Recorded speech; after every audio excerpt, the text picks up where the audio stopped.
All right, my name is Captain Sebastian Ewald.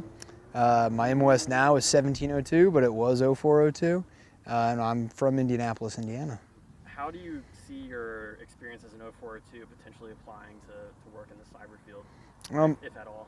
I hope to be able to provide translation to ground force commanders who might not necessarily have a comm background, just like I don't have a comm background, or a cyber background like I'm training myself to have, and trying to help them understand how best to employ myself and my Marines to do the job and take care of them and their forces in real space.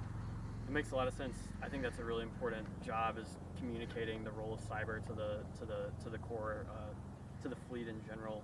Can you kind of think of a specific instance when you feel that might have been a challenge in the past that you might have seen working with cyber Marines and ground force commanders in the past, maybe a Trident juncture, or any stories that kind of stick out that kind of illustrate that further? I think a lot of times it gets sidelined. People don't quite know what to do with it yet or how to do anything with it yet. So it's easy for them to just kind of put it off in its own box and say, hey, yeah, we got this thing, but we don't know what it does or what it is for. So really trying to provide like that, hey, here's what I bring to the table and here's what we can do for you to affect you in real space is going to be the real big thing. Trident juncture specifically saw just, off kind of by themselves. Yeah, there was some stuff they were doing real world missions and stuff like that, which is pretty cool, but a lot of people don't really have a concept for what that is and what they're actually doing. As an officer in charge of a team of Marines from R4 Cyber? My job will be a salesman. Be there to sell everything to a ground force commander who might be an infantryman, who might be an artilleryman, who might be a tanker, I don't know, logistician, air guy. I don't know, but I'm going to be there to sell what I bring to the table to him to enhance the fires package they have and try to really cause some effects on the enemy. And now that you've lat transferred, what does it look like from here on out? What's your pipeline look like? Well, there's a lot of ambiguity still. There's a lot that's still up in the air and people just don't know.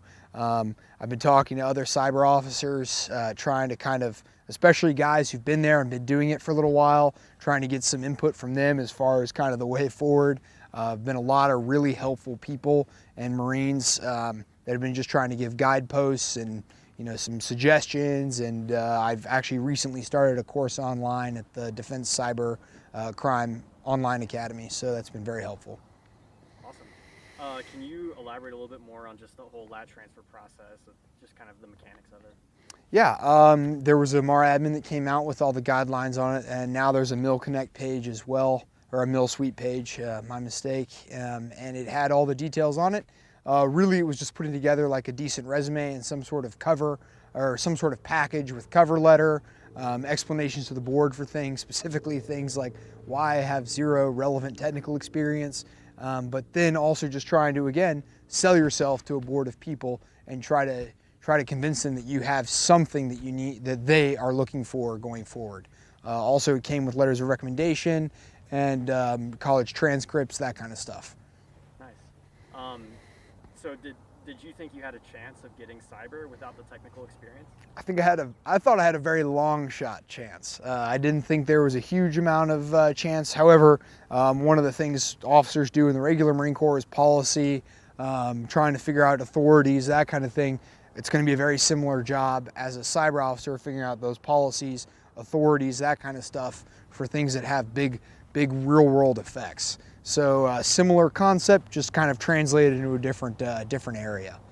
So would you say that the selection board they were looking for good Marine officers, people who can kind of lead and not necessarily the technical? Yes, I'd say adaptability is going to be a key thing going forward, just because things are going to be very fluid, very in flux.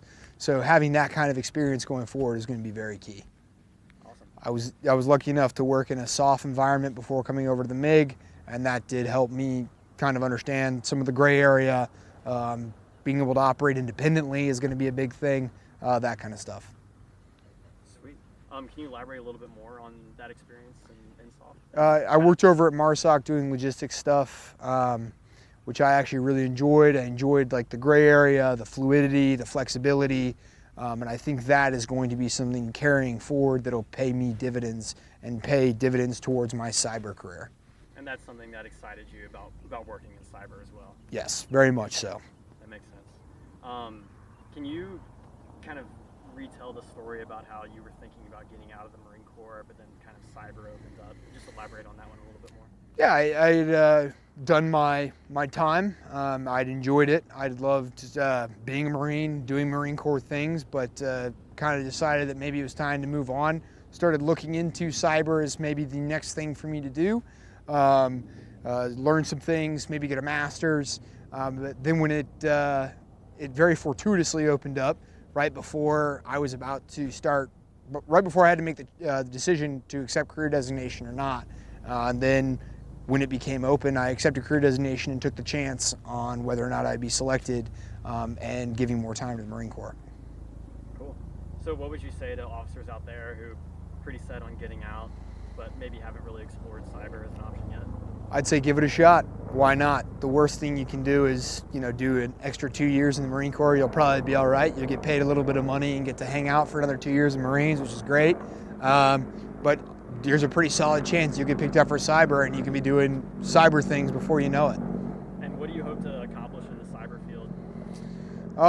Well, I'd like to provide, like I said, that salesmanship, try to educate ground force commanders when I learn what I'm supposed to be doing, try to educate them on how my Marines can best affect their real world mission and affect their Marines in real space for pretty big effects on the national stage. Where do you hope to be stationed, or what specific roles do you see yourself fulfilling? Or? I think everybody wants to go to Fort Meade, right? Everybody wants to go up to the big show and try it out up there and see if they have what it takes. And of course, I'd like to eventually make it up there as well and be part of the NSA cyber community.